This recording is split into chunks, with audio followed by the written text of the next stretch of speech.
On va passer ainsi à la troisième table ronde de la journée. Une table ronde qui s'intitule « Les différents liens entre laboratoire de recherche et le monde socio-économique ». Pour cela, oui c'est ça, je ne dis pas de bêtises. Pour cela, je vais inviter Bernard Buron, Jean-Philippe Fouquet, Thibaut Allouin, Stéphane Cordier, Pénélope Couture, Selma Josso et Jérôme Bilou à me rejoindre sur scène pour mener à bien cette table ronde. Voilà, vous avez les micros au niveau du pupitre, à l'arrière, au centre. Allez-y, installez-vous, je vous en prie.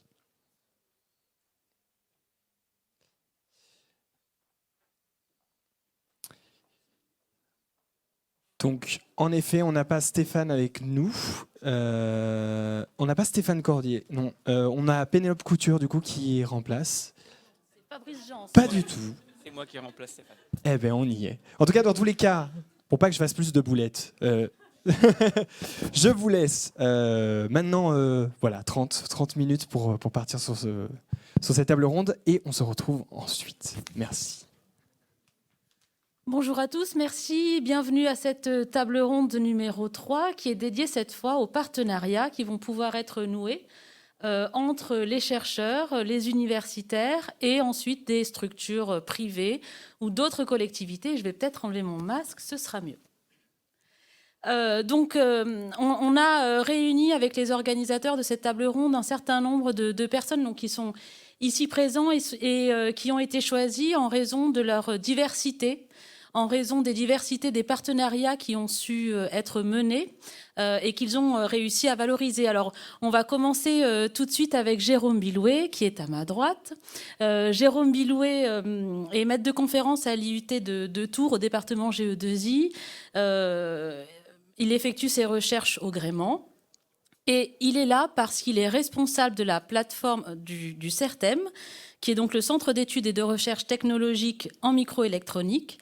Et le CERTEM a la particularité, et c'est ce que tu vas aussi nous expliquer, Jérôme, a la particularité d'être finalement un laboratoire commun avant que les laboratoires communs existent, puisque sa particularité est d'être finalement le fruit d'un résultat d'un partenariat entre l'Université de Tours d'une part et ST Microelectronics d'autre part. Deuxième particularité, le CERTEM est situé dans les locaux de l'entreprise ST Microelectronics. Oui, tout à fait. Merci Selma pour l'introduction.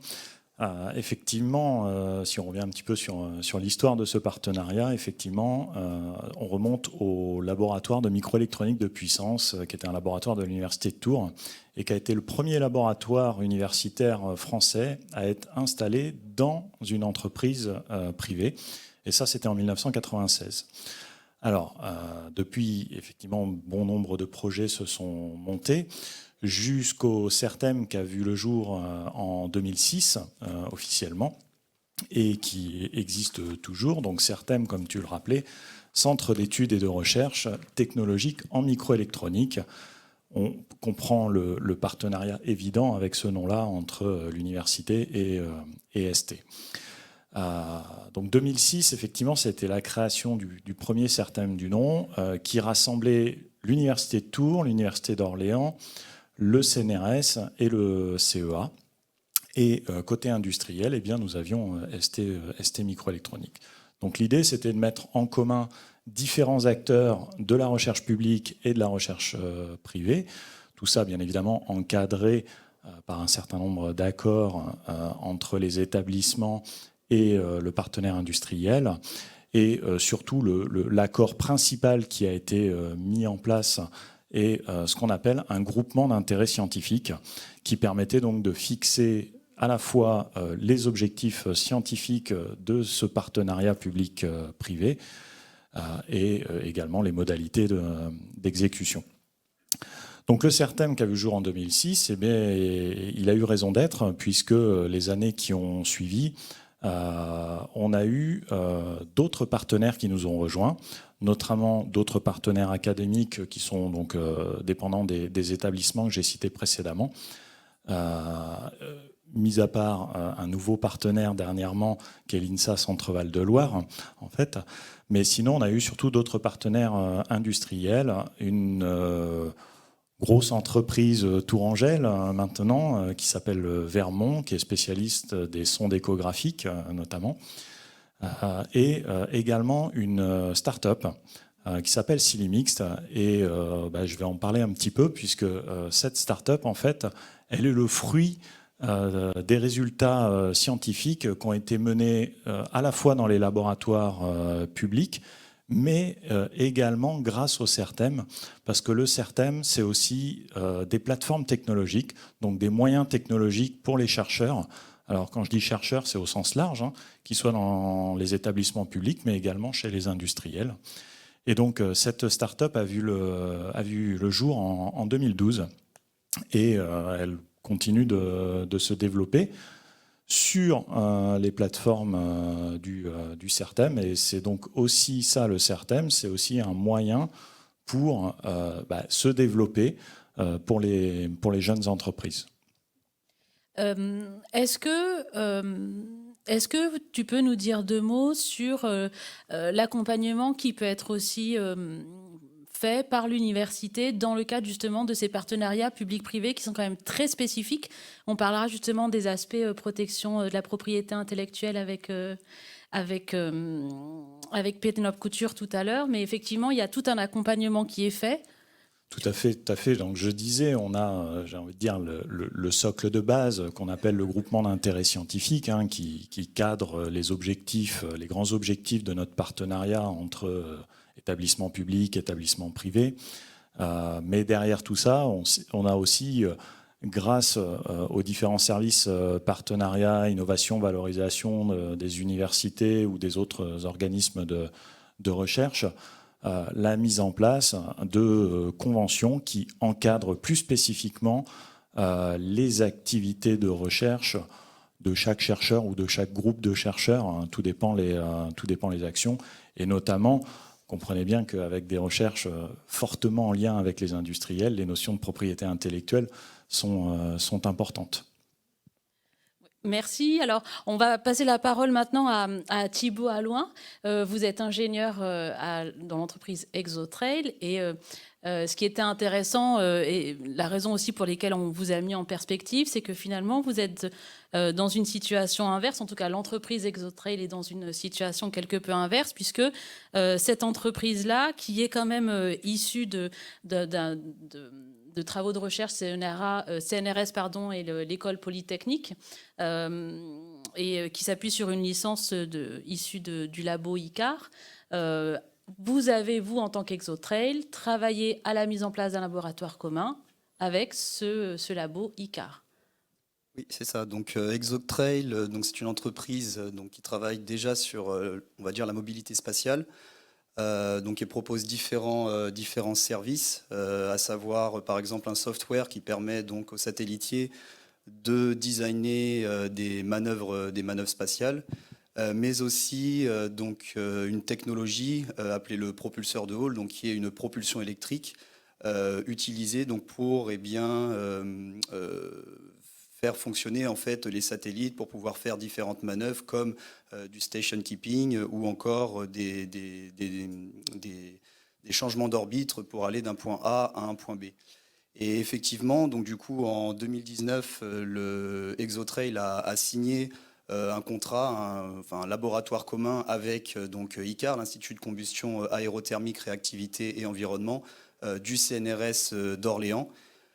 Qui a permis donc à Exotrail de profiter en fait de toutes les compétences qu'avait pu développer pendant plus d'une vingtaine d'années le laboratoire. Donc j'ai moi-même profité en fait directement de cette collaboration-là parce que j'ai pu faire une thèse CIFRE donc avec l'entreprise Exotrail, mais j'étais basé 100% de mon temps sur le campus du CNRS d'Orléans. Donc ça a permis de mettre en commun déjà dans un premier temps des moyens humains, mais aussi des moyens d'équipement, puisque pour tester nos propulseurs, il faut des équipements qui sont très spécifiques, puisqu'il faut reproduire les conditions du spatial. Donc pour ça, on a besoin de chambres à vide, on a aussi besoin d'un certain nombre d'équipements pour pouvoir connaître par exemple l'efficacité du moteur, la poussée, ce genre de choses. Donc là aussi, le laboratoire a été une réelle plus-value puisque c'est au sein de ce laboratoire-là en fait, qu'on a allumé nos premiers propulseurs. Il y a eu aussi une mise en commun de la technologie. C'est-à-dire qu'aujourd'hui, Exotrail commercialise 2 types de propulseurs donc pour déplacer des nano- et microsatellites, donc entre 10 et une centaine de kilos. Et parmi ces propulseurs-là, donc, il y a un propulseur qui a été développé directement au sein du laboratoire ICAR, qu'Exotrail ensuite a repris, qu'il a dû bien évidemment développer pour passer donc d'un modèle expérimental vers un modèle vol fiable pour le spatial. Et au-delà de ça, donc il y a eu aussi une mise en commun de toute l'expérience, comme je disais, qu'a pu avoir ICAR et qui a permis donc à Exotrail de faciliter le développement de leurs propulseurs, de pouvoir optimiser les designs de propulseurs pour qu'ils durent plus longtemps, pour qu'ils aient de meilleures performances. Ceci notamment grâce au docteur Stéphane Mazoufre, qui est donc le chargé de recherche de l'équipe de propulsion électrique du laboratoire ICAR.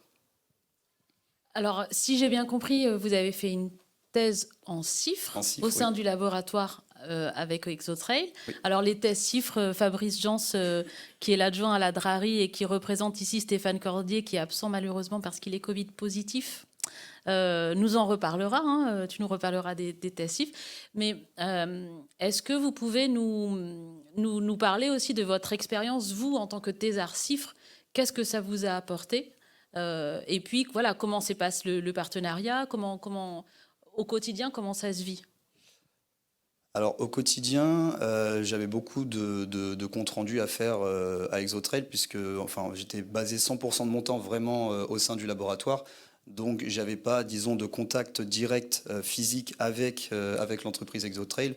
Donc, ça se faisait à raison de meetings en fait, qu'on organisait une fois tous les mois, durant lequel en fait, je rendais des comptes à l'entreprise. Et après, mon sujet de thèse, c'est aussi décidé en accord avec les besoins de l'entreprise. Donc j'ai travaillé sur des clusters de moteurs, donc c'est-à-dire qu'au lieu de mettre un seul moteur sur un satellite, on va en mettre 2. Et en fait, l'idée, c'était de voir l'interaction justement entre ces 2 moteurs-là. Et ça a été une plus-value et comment dire, un besoin qu'Exotrail avait exprimé. Et on savait que derrière ça, on pouvait aussi mener des travaux de recherche. Donc il a fallu, voilà, on liait l'utile pour Exotrail et aussi l'utile pour le côté science. Pardon. Et ensuite, vous avez été embauché? Et ensuite, alors j'ai été embauché dès le début à Exotrail. C'était un statut un petit peu particulier. J'ai eu mon CDI directement parce que j'ai fait 2 mois d'ingénieur chez Exotrail et ensuite après j'ai eu la thèse CIFRE. Mais donc j'avais déjà un CDI pendant ma thèse, quoi. C'est confortable. C'est confortable. Merci. Alors oui, c'est intéressant d'avoir ce côté pratique aussi et de voir comment ça se passe en vrai, d'avoir ce type de témoignage, parce que là, on va passer effectivement à Fabrice Jans, qui est donc l'adjoint à notre DRARI. Donc les DRARI, ce sont les délégués régionaux académiques à la recherche et à l'innovation. Et qui sont chargés finalement de travailler à la mise en œuvre d'un certain nombre de dispositifs liés à l'innovation, et ça va être notamment en ce qui nous concerne, tout ce qui est contrat CIFRE, nouveaux dispositifs comme par exemple les contrats doctoraux de droit privé et tout, voilà, tout un ensemble de dispositifs qui sont actuellement mis en œuvre pour finalement faciliter à la fois les travaux de recherche académiques, mais dans le cadre d'une perspective de partenariat avec des entreprises plus largement. Fabrice ? Merci Selma. Donc effectivement, la DRARI est un acteur régional donc, qui représente le ministère en région et qui est un peu garant de la cohérence entre les politiques nationales et régionales. Et autour de cette mission très générique, on a des missions beaucoup plus particulières qui est de conduire des expertises, alors sur les dossiers CIFRE, sur une partie des dossiers CIFRE, mais aussi sur les dispositifs fiscaux, parce qu'il y a quand même l'incitation fiscale est un choix de l'État français de supporter la R&D privée. Et donc, c'est quelque chose qui s'articule très fort avec les dispositifs, dont les CIFRE. Donc, c'est vrai que c'est pas facile de décliner tous les dispositifs. Il y en a beaucoup, mais je dirais qu'il y a deux axes d'utilisation de ces dispositifs. C'est d'acquérir des compétences humaines, alors soit par la formation, soit par l'embauche, soit les deux. Donc la CIFRE est un très bon exemple, soit après acquérir des moyens matériels via la collaboration avec les laboratoires. Et la collaboration peut se décliner de façon ponctuelle, voire pluriannuelle.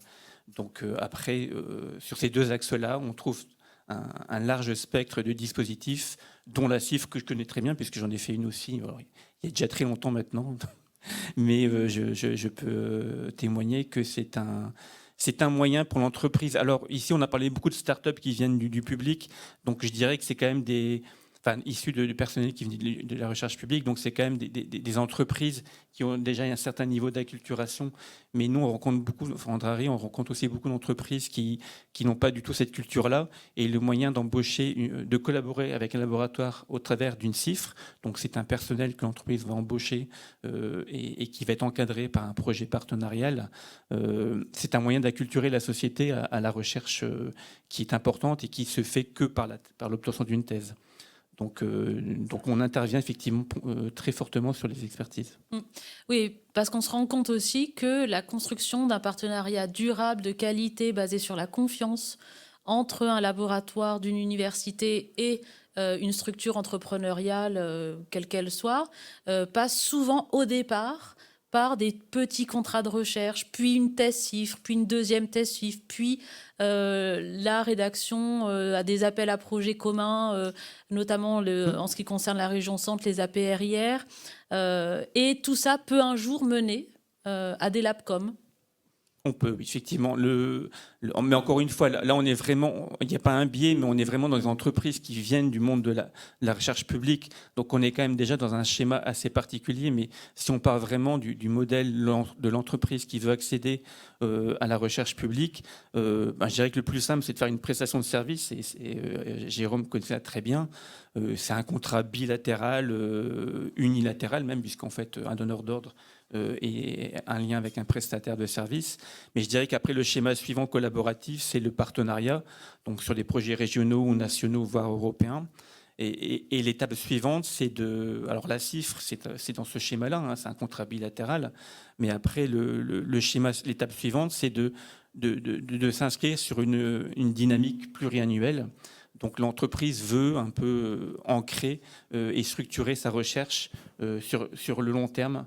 Et donc, va devoir faire un travail avec un laboratoire, se dire on va essayer de caler un programme de recherche qui va à la fois intéresser le laboratoire et l'entreprise. Et donc, typiquement, le modèle LabCom, qui est porté par l'ANR, le laboratoire commun, est un des schémas possibles. Donc, ça reste un schéma bilatéral. Et après, l'étape encore suivante, ça peut être des chaires, où là, on a des consortiums d'entreprises autour d'une thématique. Et dans autant LabCom et Chaire, là, il y a une mise en gouvernance. Donc, on est vraiment sur un schéma de partenariat encore plus contraint que le simple la collaboration. Donc, on a tout un panel et on peut envisager ça comme une montée en puissance, effectivement, pour la société de s'ancrer dans la collaboration. Oui, donc il y a un ensemble de dispositifs très différents qui peuvent se succéder les uns aux autres, mais pas nécessairement. Tout à fait. Et qui permettent finalement de nouer le partenariat qui convient, et pour l'entreprise et pour le laboratoire public, au moment où les deux se rencontrent et ils construisent un projet. Et finalement, ils vont pouvoir aller choper, j'ai envie de dire, le dispositif qui va leur permettre de réaliser leur ambition commune. Tout à fait. Alors là, les différents projets qu'on a vus, ou en tout cas à la fois avec le CERTEM et à la fois avec le Exotrain, mais le LabCom que vous avez avec ICAR, on est sur des dispositifs finalement qui sont assez classiques dans le sens où ils vont être un lien entre un laboratoire et une industrie. Mais ce qui est important aussi, c'est d'avoir en tête le fait que les partenariats peuvent être noués avec d'autres structures que des structures entrepreneuriales relevant du champ de l'industrie. Et c'est l'exemple qui nous est donné là par Bernard Buron. Alors Bernard Buron, on va pas faire semblant de pas se connaître, on va se tutoyer tout de suite.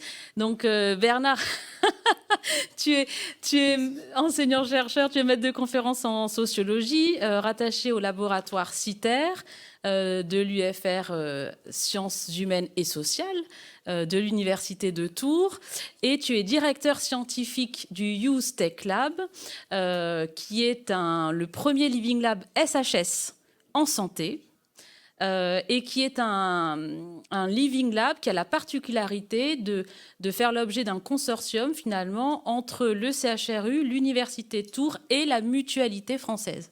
Est-ce que tu peux nous en dire plus, s'il te plaît ? Oui, merci Selma. Effectivement, tu as tout dit. Alors pour moi, ça me parle parce que j'ai un peu vécu l'histoire. Donc, moi, c'est un moment différent des projets qui viennent d'être exposés, qui s'inscrivent dans une certaine durée. Nous, on s'est rencontrés environ en 2018 avec la Mutualité française Centre-Val de Loire, qui s'appelle maintenant Vive 3 Centre-Val de Loire. On a trouvé qu'on avait une question en commun. Avec un collègue qui est dans la salle, Jean-Philippe, on est sociologue des organisations, de l'innovation, comment l'innovation est reçue par les métiers, les groupes professionnels. Et eux avaient une question similaire, pas d'un point de vue recherche sociaux, mais d'un point de vue entreprise. Dans nos entreprises arrivent des objets technologiques en grand nombre, la Silvertech, etc. Ces objets risquent de percuter nos métiers parce que une fois qu'on enlève la couche de vernis que tout fabricant, tout industriel dit mon objet est une solution, on s'aperçoit souvent que dans la vraie vie, la solution est d'abord un problème. Un problème d'organisation, un problème d'acceptation ou de refus, un problème de déplacement des compétences, déplacement des pouvoirs, déplacement des modalités de communication. Et ça, dans une entreprise, on sait, dès qu'on touche à ça, on le sait en fait, on ne le dit pas, mais dès qu'on touche à ça, on touche à des enjeux importants. Donc l'idée de l'entreprise, c'est de dire, alors la Mutualité française Centre-Val de Loire, c'est une structure régionale, mutualiste, donc à but non lucratif. Dans le contexte qu'on connaît, c'est bien de le dire, qui se dit il faut travailler avec des universitaires pour essayer de comprendre ces problèmes-là, pour les anticiper les besoins de formation, anticiper les besoins de réorganisation, de transformation de l'entreprise, qui s'inscrit pour eux dans un projet stratégique. Donc on se dit ça c'est une bonne idée, on a le même problème, et surtout nous, la collaboration nous apporte une chose qu'on ne peut pas avoir quand on est universitaire, c'est qu'on ne peut pas avoir dans ces conditions-là, on a besoin d'accès à des terrains.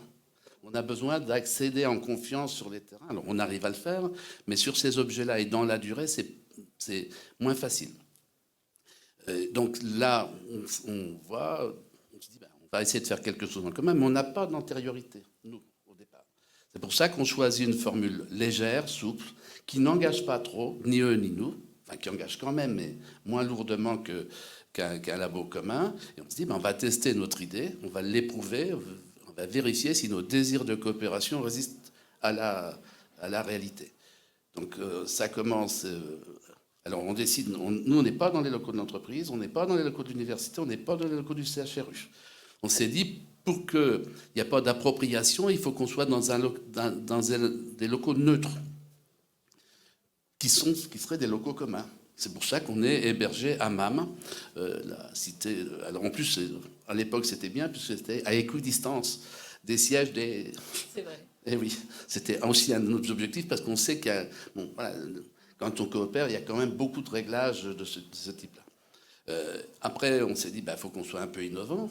Donc, il faut qu'on puisse faire mieux que ce qu'on fait ordinairement et qu'on développe des technologies de recherche qui soient différentes. C'est pour ça qu'on continue d'avoir nos outils classiques, le questionnaire, l'entretien, l'observation. Toutes les sciences humaines font ça.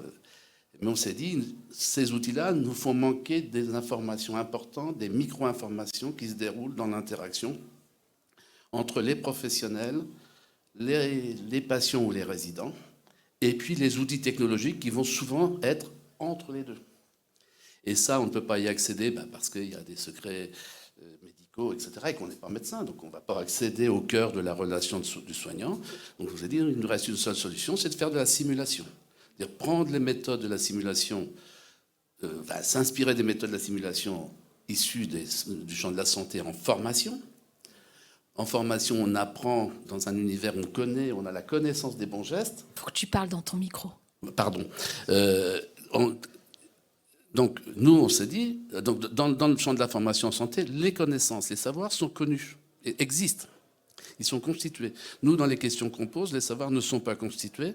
Donc, il faut qu'on se mette cette méthode-là pour voir des choses qu'on ne voit pas autrement. Voilà. Et donc, pardon, juste, vas-y.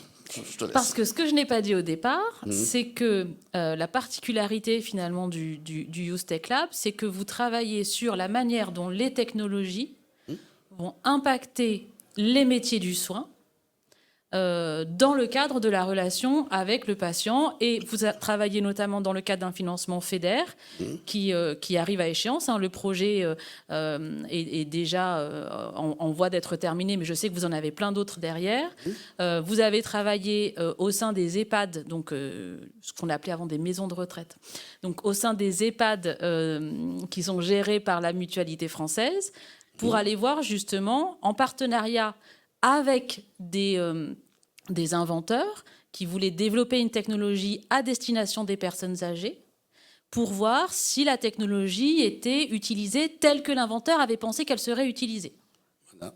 Et évidemment, il y a aussi un contrat de partenariat avec chacun des inventeurs, chacune des entreprises qui, quelquefois, met à disposition ces technos, quelquefois fait un prix un peu favorable pour accès aux technos et qui a un retour d'informations sur les usages, sur les impacts, sur, quelquefois, ça ne leur plaît pas toujours, sur la conception même, sur la fonctionnalité de leurs technos, parce que quelquefois, elles ne sont pas adaptées aux usages, aux personnes qui s'en servent. Quelquefois, l'outil qui est censé être un médiateur devient un intrus dans la relation de soins. Et donc, on est sur cette formule-là et on essaie aussi de développer, pour avoir des meilleures capacités d'observation, des recherches qui s'inspirent des méthodes participatives, c'est-à-dire en embarquant dans le dispositif de recherche, donc pour produire des données, les professionnels depuis aides-soignants, voire même les gens moins qualifiés que les aides-soignants, jusqu'aux médecins, pour produire des données, les confronter, les échanger et les améliorer. Ça, c'est effectivement une dimension qu'on n'est pas beaucoup, même si... Je vais le dire modestement, mais il n'y a pas beaucoup de sciences humaines et sociales qui développent ça, au moins en France. Je ne sais pas s'il y en a partout ailleurs, mais en France, il n'y en a pas. Et parce qu'on a là une richesse d'informations qu'on ne peut pas avoir autrement.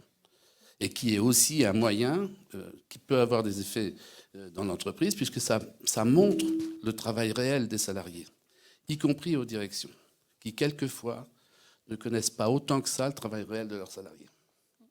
Alors là, l'entreprise est demandeuse. L'entreprise est demandeuse, elle est prête à jouer le risque, à jouer le risque de l'information, de documenter des choses dont on a l'impression que ça fonctionne simplement et automatiquement. C'est jamais le cas. Merci Bernard. Alors, Pénélope Couture, vous êtes déléguée régionale à l'INPI, Institut national de la propriété intellectuelle. Non ? Industriel. Oh, industriel. C'est mon côté juriste.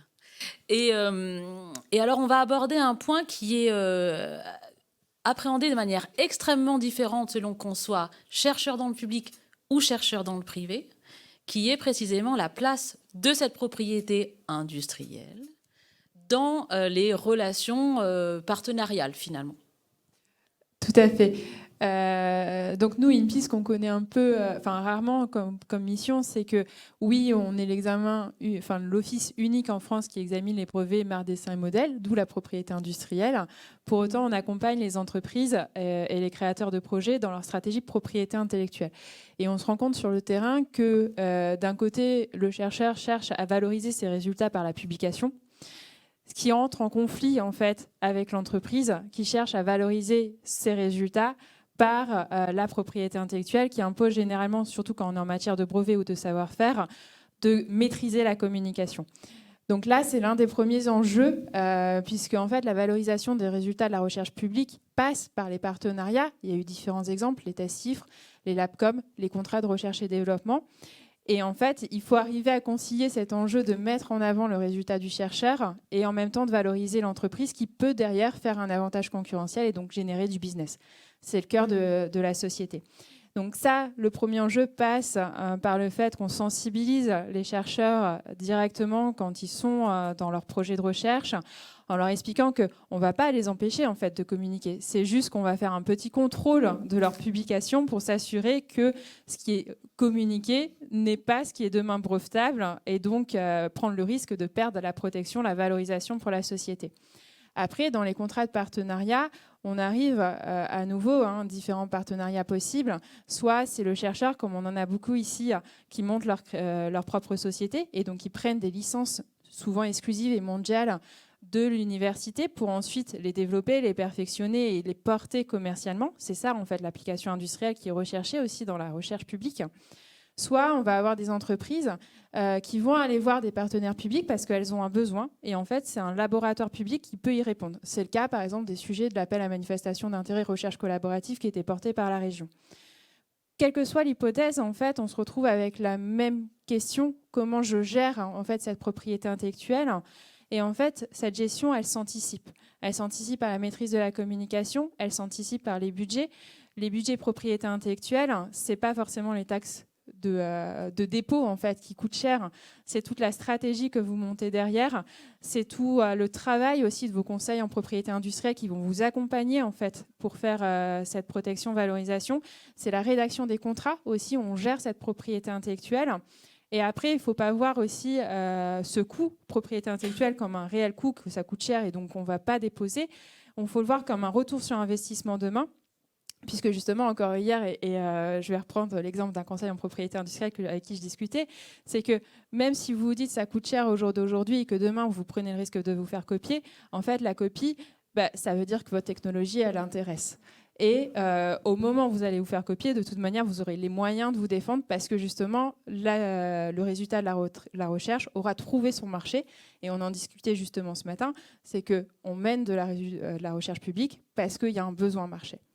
Donc ça, c'est les premières choses. Après, quand on veut créer une collaboration avec un partenaire public, que ce soit un accord de consortium, un LabCom, une prestation de service, quand on est société, cette fois-ci, l'un des enjeux, c'est d'abord de s'auditer soi-même en faisant un état des lieux en fait, de ses propres actifs et de ceux qu'on veut amener en fait, à la recherche collaborative. Et c'est là où en fait, on a, en tant que juriste, je suis avocate de formation, donc je réfléchis comme ça, on a d'abord l'identification de ce qu'on appelle les connaissances propres, celles qui sont du laboratoire et celles qui sont en fait de l'entité privée, qui sont apportées à la collaboration pour ensuite aboutir à un résultat qui est commun. Et en fait, dans la recherche collaborative, c'est déterminer aussi au niveau propriété intellectuelle ce résultat commun, qui va en être propriétaire, comment il va être exploité et comment ce résultat commun aussi peut être perfectionné au fil de la relation. Parce qu'on va commencer par un premier contrat de partenariat, peut-être une thèse CIFRE, un contrat de partenariat, encore un autre contrat de partenariat, et ainsi de suite. Donc différents sujets qui doivent être pris dès le départ en fait, d'un processus, aussi par de la veille propriété intellectuelle sur les bases brevets pour orienter la recherche publique, et qui, au fil de l'eau, vont amener à valoriser en fait, le résultat de la recherche publique via un partenaire privé. Oui, merci Pénélope. C'est important d'avoir ces éléments en tête parce qu'on sait que les chercheurs publics sont évalués en permanence et ils ne sont pas évalués sur les mêmes critères que les chercheurs dans le privé, dans le cas de l'entreprise dans laquelle ils travaillent.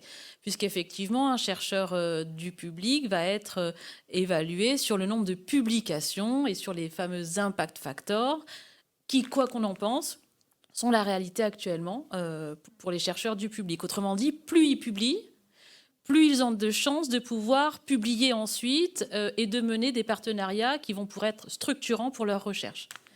Le problème étant que si on publie, on publicise, autrement dit, on diffuse, et si on diffuse, c'est plus brevetable. Ou en tout cas, c'est plus protégeable. C'est plus protégeable au sens large du terme parce que à chaque fois aussi, ce qu'il faut savoir, c'est qu'une société, on parle toujours de « Ah, c'est une superbe société, un super projet parce qu'elle a déposé des brevets ». Mais derrière, il y a des beaux sujets, des belles innovations qui ne sont pas forcément brevetables. Et pourtant, on parle bien d'innovation, on le voit à travers les licornes françaises. Hein. Toutes n'ont pas des brevets et pourtant elles sont valorisées à des milliers et des cents. Après aussi, le choix de déposer un brevet, c'est un réel choix. Il y a des moments, il faut peser l'intérêt du pour et du contre. Parce que déposer un brevet, ça veut dire que vous faites une publication. Cette publication vous protège contre la copie de votre innovation, c'est l'échange de bons procédés. Mais il y a des moments, si vous voulez garder votre avantage concurrentiel plus longtemps que la durée de vie d'un brevet, qui est de maximum 20 ans, il est peut-être préférable d'adopter une stratégie de savoir-faire de secret. Donc c'est là aussi où il faut arriver à maîtriser la communication. Et je le répète, quand on est sur une innovation qui est brevetable et qui a un projet de dépôt de brevet, on ne va pas empêcher le chercheur de publier, on va juste maîtriser les informations qu'il va communiquer. Et une fois qu'on aura fait toutes les démarches nécessaires, là, on lui donnera la possibilité de publier. Et il y aura quand même une forme de reconnaissance aussi dans le dépôt du brevet lui-même, puisqu'il sera reconnu en tant qu'inventeur au travers de son institution. Donc, en soi, même si de base, c'est contradictoire, au final, on arrive à collaborer ensemble.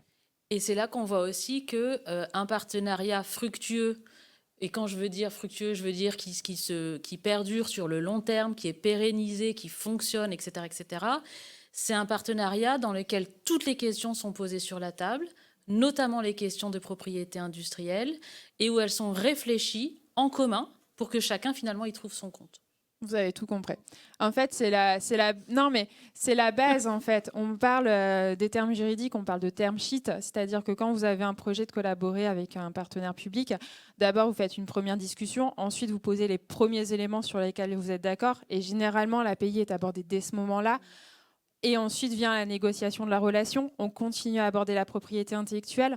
C'est vraiment, c'est le nerf de la guerre en fait. Et c'est pour ça que même après, quand on va aller chercher une licence dans un laboratoire, on discute la licence. Même s'il y a un projet de licence qui est proposé, elle est toujours discutée sur la gestion de la propriété intellectuelle, sur les coûts de la prise de licence et aussi sur la titularité et l'exploitation des perfectionnements. Donc, et ça, c'est quelque chose qu'il faut prendre dès le départ et qu'il faut absolument anticiper.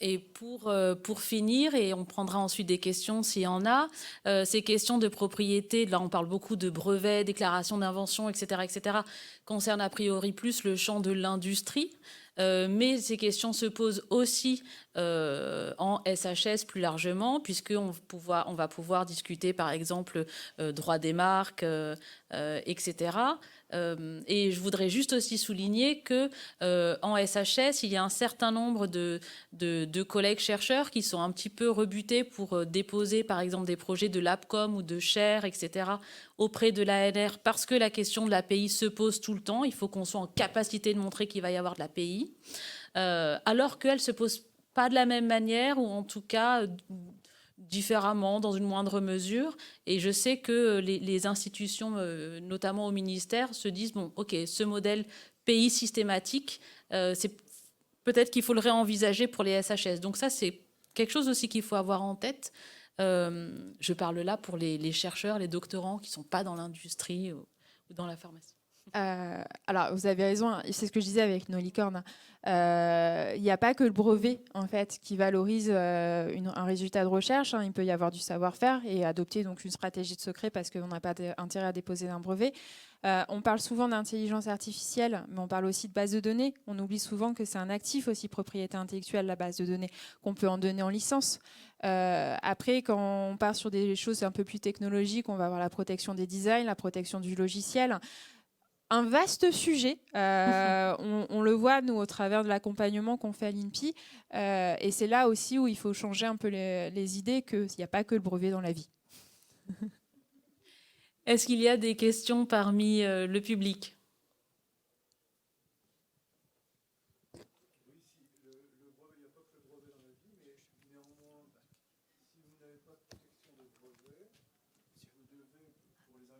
On va te donner un micro. Oui, donc pour les brevets, si vous cherchez des investisseurs, les investisseurs ils vont vouloir en savoir un peu plus. Il faut que tu parles dans ton micro. sur votre technologie, etc. Donc vous êtes quand même obligé de donner des informations. Alors, S'il y a pas de brevet, avoir un brevet ou donner des informations, c'est un peu deux choses différentes. Avoir un brevet, c'est sûr que c'est un titre de propriété industrielle qui est visible. Donc du coup, l'investisseur, vous lui dites, bah voilà, j'ai déposé, vous lui apportez la preuve du dépôt.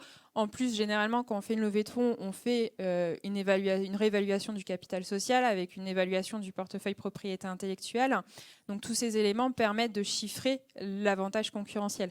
À côté de ça, le brevet, il se peut si vous expliquez clairement aux investisseurs que vous avez fait un choix de ne pas déposer le brevet, ne serait-ce que parce que si on est sur un procédé qui reste en interne, eh bien, il peut peut-être l'entendre aussi en lui expliquant que ce procédé, vous allez maîtriser la communication en mettant en œuvre des moyens de toute nature et principalement techniques, humains et financiers pour préserver la confidentialité et donc pour préserver votre avantage concurrentiel et qu'il y a d'autres éléments à côté qui le permettent.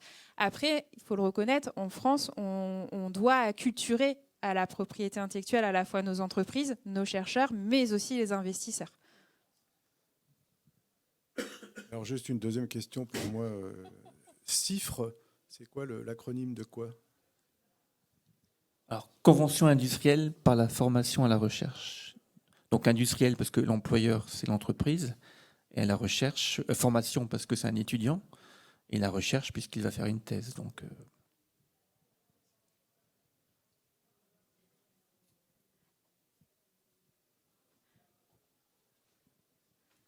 Il n'y a pas d'autres questions? Manifestement, on a été très clair. Bon, on passe à la suite? Allez, on peut faire ça. Mais merci beaucoup. Vous pouvez Merci, les applaudir Sylvain. encore.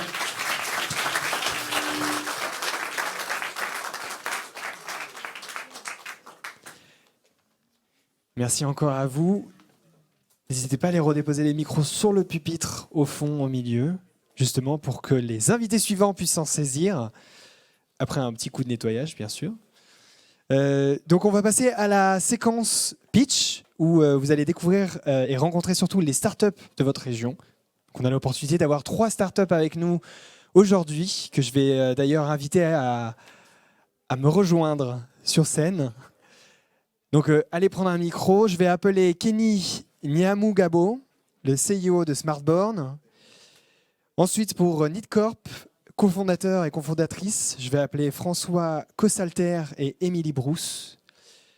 Et enfin, le directeur général de Wicop, et je l'ai bien dit, Julien Nedelec. S'il vous plaît, à vous 3, n'hésitez pas, voilà, prenez un petit micro bien propre et venez me rejoindre sur le plateau pour la suite des événements. Comment ça va se passer? C'est assez simple. Vous, cher public, et également Orléans, en ligne, vous allez pouvoir poser vos questions à la fin. Donc, je vous invite à vous répartir comme vous le souhaitez. Merci à tous d'être avec nous. Donc, comment ça va se passer? Pour découvrir d'abord ces 3 startups, donc on en a une ici, une là et une là-bas. Voici un peu le déroulé de comment ça va se passer. Ils vont vous pitcher leur startup en 3 minutes, plus ou moins, pour que vous ayez bien l'idée de qu'est-ce qu'ils font et quelles sont les ambitions qu'ils ont pour la société de demain. Et ensuite, on prendra le temps de quelques questions de l'Assemblée, mais également de Orléans. Donc Orléans, je m'adresse aussi à vous. N'hésitez pas, on vous écoute. Posez des questions et on pourra les explorer ensemble. Donc on va commencer directement avec Kenny Nyamugabo. Kenny, enchanté. Bien, merci d'être avec nous aujourd'hui. Merci. Vous êtes CEO de Smartborn. Et apparemment, gamifier le tri de nos déchets, c'est possible. Donc je vous laisse 3 minutes pour pitcher ça devant notre assemblée. Merci. Merci. Alors du coup, Kenny Marcel, CEO de Smartborn. Alors nous, on s'attaque au tri sélectif. Aujourd'hui, sur le territoire, il y a plus de 5 milliards de bouteilles qui sont consommées, des bouteilles d'eau qui sont consommées sur le territoire. Et les industriels aujourd'hui veulent récupérer les gisements des bouteilles d'eau, donc cette matière, le PET, car on n'arrive pas à bien le collecter. Le PET est très mal trié, alors que peut être une matière première de seconde génération. Et il y a une volonté, en tout cas, de ces industriels de pouvoir récupérer ces matériaux. Et on n'arrive pas à le collecter parce que c'est très mal collecté, enfin très mal trié sur les lieux de consommation. Il faut savoir que les matériaux ne doivent pas être mélangés avec les ordures ménagères. Une fois que c'est mélangé, en fait, ils ne peuvent plus être récupérables. C'est pourquoi on a créé la Smart Borne, en fait, qui est une borne intelligente qui trie automatiquement les déchets, donc les bouteilles plastiques et les canettes, et récompense les consommateurs en leur donnant des bons d'achat pour gamifier le geste de tri. Et aujourd'hui, on a réussi en moins d'1 an réunir un certain nombre des commerçants de Tours qui jouent le jeu pour gamifier le geste de tri. Et on travaille par exemple avec les Vitrines de Tours, qui est une grande association de commerçants du centre-ville, qui en échange de 30 points, qui correspond à 30 emballages apportés, les usagers gagnent un chèque cadeau d'une valeur de 10 € à utiliser auprès des commerçants de Tours. Et cela permet également aussi de dynamiser le commerce local via cette récompense. On travaille également avec Pizza Hut Tours qui propose en échange de 5 points, 5% sur une pizza. Et en moins d'1 an, ça nous a permis de confirmer les chiffres qu'on avait vraiment sur l'engouement, en tout cas sur la volonté des Français de revenir à la consigne qui a existé à l'époque. Et aujourd'hui, on a 2 bornes en fonctionnement, une borne qui est en permanence installée à MAM et une deuxième itinérante. Et on a pu collecter plus de 7000 emballages avec une dizaine de partenaires à ce jour. Et notre ADN aujourd'hui chez Smartborn, on dit vraiment trier est une nécessité. Et c'est un geste, on va dire, volontaire, mais aussi citoyen. Et qu'il faut inciter par le jeu. N'est pas culpabiliser, parce que quand on culpabilise les gens pour faire un geste, naturellement on a du mal à le faire. Et notre objectif aujourd'hui, c'est de pouvoir déployer une dizaine de bornes à Tours d'ici la fin de cette année et plus de 400 bornes en région Centre-Val de Loire d'ici 3 ans. Et pour atteindre cet objectif, j'ai besoin de vous. J'ai besoin de vous, j'ai besoin de vos conseils, de vos réseaux. Aujourd'hui, on recherche encore des lieux pour pouvoir installer nos bornes, notamment dans la grande distribution. Et on a également un besoin financier pour pouvoir grossir, pour pouvoir passer à l'échelle, donc fabriquer les 10 et puis plus de 400 bornes par la suite, et faire du développement durable et surtout le geste de tri, un réflexe au quotidien. Merci beaucoup Kenny, je pense qu'on peut aussi l'applaudir. Motiver plutôt que culpabiliser, j'aime beaucoup. Merci beaucoup en tout cas. Je vais me tourner vers vous, François et Émilie, pour Nidcorp. Voilà, apparemment, il est possible de faire des maisons passives en donnant une seconde vie à des batteries.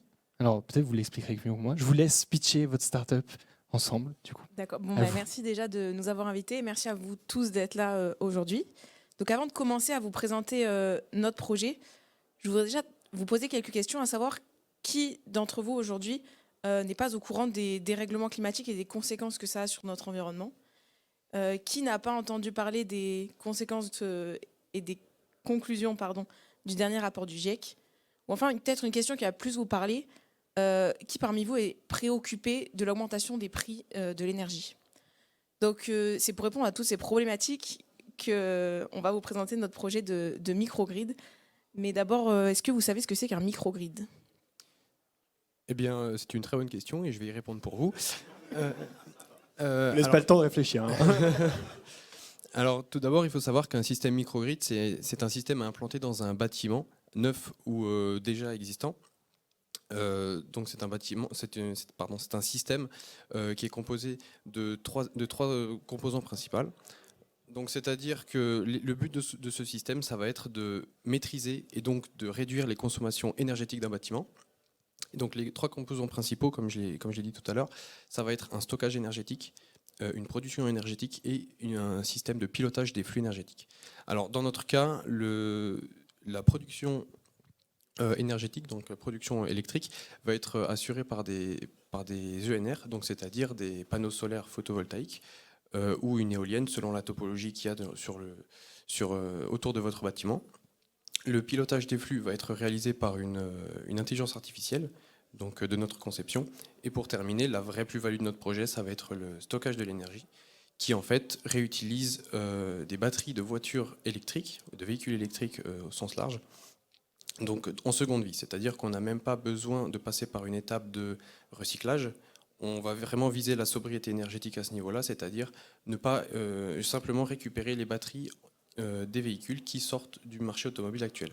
Vous n'êtes pas sans savoir qu'il y a de plus en plus de véhicules électriques à l'heure actuelle, peut-être même que dans la salle, certains sont propriétaires.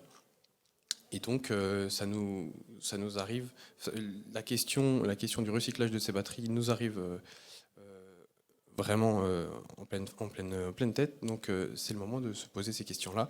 Et que faire pour revaloriser ces batteries-là? Donc, c'est avec cette problématique que NITCorp essaye de s'inscrire aujourd'hui dans les questions environnementales qui sont déjà présentes aujourd'hui et qui s'aggraveront encore probablement demain si rien n'est fait. Donc voilà, merci pour votre attention et n'hésitez pas si vous avez des questions. On peut les applaudir, merci. C'est drôle parce qu'on a parlé tout à l'heure que des fois dans des solutions il y avait eux-mêmes des problèmes. Là on a en tout cas vu que la voiture électrique est certes une solution mais elle amène le problème de la suite de qu'est-ce qu'on fait des batteries. Eh ben, on a trouvé une autre solution. Voilà. Merci en tout cas à vous d'être avec nous aujourd'hui. Je me tourne maintenant vers Julien Nedelec. Vous êtes directeur général de WeCop. Donc apparemment payé sans porte-monnaie.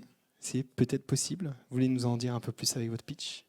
Oui, merci. Donc, Julien Nedelec, effectivement, je suis co-dirigeant, cofondateur de WeCop. Donc, nous, on existe depuis 2014. Donc, on a déjà eu 2 histoires, puisqu'effectivement, on est plutôt dans l'innovation fintech. Nous, on permet de faire du paiement, notamment par bracelet. Donc, par exemple, voilà, là, j'ai un bracelet qui permet de payer. L'idée, en fait, c'est de simplifier les process de paiement. Donc on est sur une technologie NFC, si ça vous parle un petit peu, vous avez des puces NFC un peu partout. Donc dès qu'on a du NFC, on peut greffer notre technologie dedans. Donc ça peut être donc un bracelet, une carte, ça peut être un sticker, c'est un vêtement, on peut transformer un peu tout en moyen de paiement. L'idée c'est que ce soit surtout pratique. Donc aujourd'hui notre marché il est principalement sur de l'événementiel. Donc associé à cette puce, on y intègre notre technologie donc, qui est développée vraiment ici à Tours avec 3 ingénieurs informaticiens de Polytech d'ailleurs. Et donc notre technologie, elle a une particularité, c'est qu'on peut faire du paiement en offline. Offline, ça veut dire qu'on n'est pas dépendant d'Internet. On fonctionne sans réseau bancaire. Donc sans réseau bancaire, ça veut dire sans frais bancaires. Et donc on peut aussi potentiellement fonctionner sans électricité. Donc pour vous donner un exemple concret, on a été contacté récemment pour un événement en plein milieu d'un désert, donc forcément sans réseau. Et l'idée, donc, c'est de pouvoir justement gérer le paiement sur place, sécuriser les transactions et donc que les participants puissent en toute sécurité profiter de l'événement et l'organisateur, lui, puisse gérer les flux par rapport à ça. Voilà globalement le concept. On a démarré en 2015, plutôt sur un marché étudiant au départ. Donc on est monté à 50 000 utilisateurs sur 5 villes où les étudiants pouvaient justement sortir avec ce bracelet. On avait une application associée. Pourquoi je dis ça? Parce qu'on avait imaginé le fait d'avoir plusieurs moyens de paiement comme des accessoires de mode et de pouvoir payer en fait dans les bars, les boîtes de nuit, etc. Et avec aussi cette notion un peu de sécurité. Pourquoi? Parce que ça vous est peut-être déjà arrivé de sortir et de vous réveiller le lendemain en vous disant « Oh là là, j'ai dû dépenser plus que prévu ». Avec notre solution, vous pouvez mettre des plafonds, des limites de dépenses et donc gérer vraiment votre moyen de paiement et en plus de gérer une économie locale puisque plus vous allez chez les commerçants, plus vous êtes rétribué en fait par rapport à ça. Donc avec un côté très fidélisation, très, très local. On a fait pas mal de concours, on a pitché devant pas mal de monde, on a même pitché en anglais devant les teams Facebook par rapport à ce projet. Ils nous ont tous dit qu'on se trompait de marché, donc c'est pour ça qu'on a pivoté sur le marché plutôt pro. On a bien fait, puisqu'avec le Covid, on a passé 2 années exceptionnelles dans l'événementiel. Mais on est toujours là. Et en fait, ce qui est hyper intéressant, c'est que donc, on travaille avec nos clients, ça va être des campings, des hôtels, ça va être des parcs des expositions, des clubs de sport, de loisirs. Aujourd'hui, ce qui est intéressant, c'est qu'on a de plus en plus de demandes pour revenir au concept initial de WeCop, c'est-à-dire justement d'avoir un moyen de paiement sécurisé, facile, qui permet donc notamment, on travaille avec le milieu CHR, donc café, hôtel, restaurant, ils sont très très intéressés par ça, parce que on est en train d'essayer de travailler un modèle, notamment en France, pour enlever cette dépendance aux réseaux sociaux, à cette communauté qu'on ne maîtrise pas, en disant pourquoi on n'aurait pas un écosystème à nous, 100% français. Donc on travaille sur ces sujets-là aujourd'hui chez WeCup. Donc on est basé à Tours, donc 3 ingés, dont 2 fondateurs de Polytech, qui étaient étudiants entrepreneurs à l'époque. On a 3 alternants de l'IAE juste à côté, qu'on va recruter en CDI là, à partir de septembre, et on continue notre développement. Voilà. Merci beaucoup.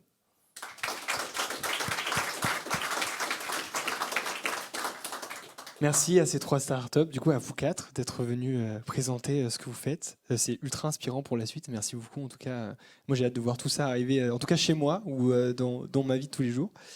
Je vais vous inviter maintenant, cher public, si vous avez des questions, à lever la main pour qu'on puisse vous apporter un micro. Et en attendant, je vois que le chat est déjà actif. Orléans, vous êtes vraiment en feu.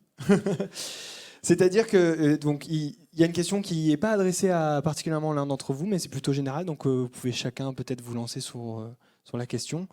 C'est une question très générale à laquelle vous pouvez apporter chacun votre pierre, je pense. Avec votre parcours, quels conseils pouvez-vous apporter à un étudiant ou à un post-doctorant souhaitant devenir entrepreneur? Est-ce que l'un d'entre vous aimerait se lancer tout d'abord? Je peux y aller. Alors moi, j'ai bénéficié du statut étudiant-entrepreneur. Donc j'ai commencé à construire ma boîte en étant étudiant. En fait, ça m'a permis de me confronter directement au marché, à la réalité, sortir un peu de la théorie, mais confronter ses idées et être confronté on va dire aux résultats de ces actes en fait. Et c'est possible, c'est un peu compliqué, c'est les montagnes russes. Je ne sais pas si c'est le bon exemple de parler de la Russie actuellement, mais c'est des vagues en fait. Même en étant étudiant, c'est des vagues. Et moi, c'est ce qui m'excite parce que c'est pas la même chose tous les jours et j'apprends tous les jours de mes erreurs et j'essaie à chaque fois de mieux faire. Merci beaucoup. Est-ce que l'un d'entre vous veut aussi rebondir sur la question pendant qu'on passe le micro à monsieur? Juste peut-être plus un retour d'expérience. En fait, j'ai rencontré les 2 inventeurs de la solution WeCup pendant le concours Créa Campus. Donc, on est sur du vrai local. Hein. J'étais leur parrain en fait sur ce concours. J'ai vu une idée géniale qui partait dans tous les sens. Donc, j'ai essayé de les aider par rapport à ça. Ils ont gagné le concours et je leur ai dit je veux pas vous lâcher, je veux qu'on continue ensemble. Et on a un 4e associé qui nous a rejoint et on est 4 profils très très différents. Et je pense que c'est ce qui fait notre force aujourd'hui. Donc ne pas avoir peur de parler de son projet et de s'entourer aussi. Je pense que c'est le plus important. Voilà, petit retour perso. Juste rajouter quelque chose. Et du coup, quand on a le statut d'étudiant entrepreneur, on est accompagné par un parrain professionnel. Et il se fait que c'est lui qui est à côté de moi, qui pitch avec moi aujourd'hui. Le monde est petit. C'est mon parrain du statut étudiant entrepreneur et du coup qui m'a permis, m'accompagner de passer de l'idée à la création. Merci à vous 2. Est-ce que je vous laisse aussi vous exprimer sur cette question? Moi, j'ajouterais bien quelque chose aussi, c'est que, en fait, même si on a l'impression au début qu'on est tout seul, vraiment, on l'est pas, d'autant plus quand on est étudiant ou doctorant. Le statut étudiant-entrepreneur, il nous aide vraiment à nous entourer. On a toujours du monde pour nous soutenir, pour nous faire participer à des événements, rencontrer encore plus de monde, développer notre réseau. Et vraiment, il ne faut pas avoir peur de se lancer. Au contraire, je pense que quand on est étudiant, c'est un des meilleurs moments parce qu'on n'a rien à perdre, en fait. On a juste tout à gagner. Eh bien, si avec ça, on n'est pas motivé, je ne sais plus quoi faire. Il y avait une question peut-être... Oui ?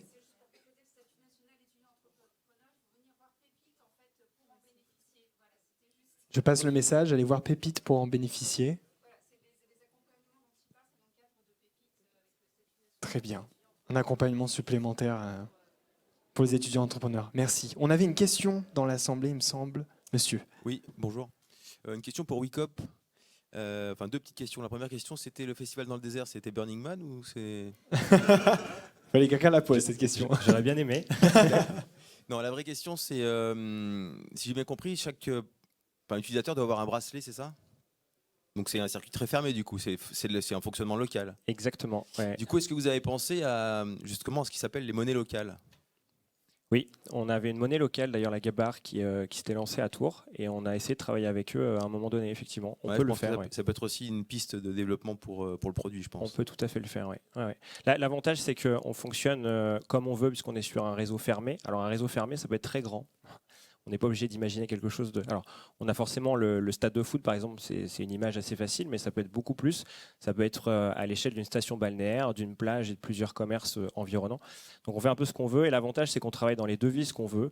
On peut même inventer n'importe quelle monnaie. C'est assez facile par rapport à ça. Donc, effectivement, la monnaie locale sans problème. Ouais. Surtout, vous citiez le fait de ne pas être dépendant des réseaux bancaires. C'est typiquement l'usage des monnaies locales. Exactement. Voilà, bon, c'est tout. Merci. Merci. Merci beaucoup. Est-ce qu'il y aurait une autre question? Orléans, on vous entend encore, n'hésitez pas. Moi, j'en avais peut-être une aussi pour vous, François et Émilie. Il me semble avoir cru comprendre que vous étiez 7 dans cette aventure-là. Comment a démarré cette aventure NIRCOP? Comment ça s'est passé? Alors, il faut savoir qu'au tout début, c'était pas un projet entrepreneurial de notre propre chef, c'était tout d'abord un projet de l'école. Donc, on avait le choix entre un projet, entre guillemets, classique de recherche sur un sujet de notre choix ou un projet entrepreneurial. On était tous directement d'accord pour partir sur un projet entrepreneurial, tout simplement parce que ça allait plus nous impliquer et qu'on pouvait être encore plus libre dans notre manière d'aborder les études. Et en plus, ça a débouché par une vraie création de projet. Et donc, à savoir qu'aujourd'hui, le projet école est fini.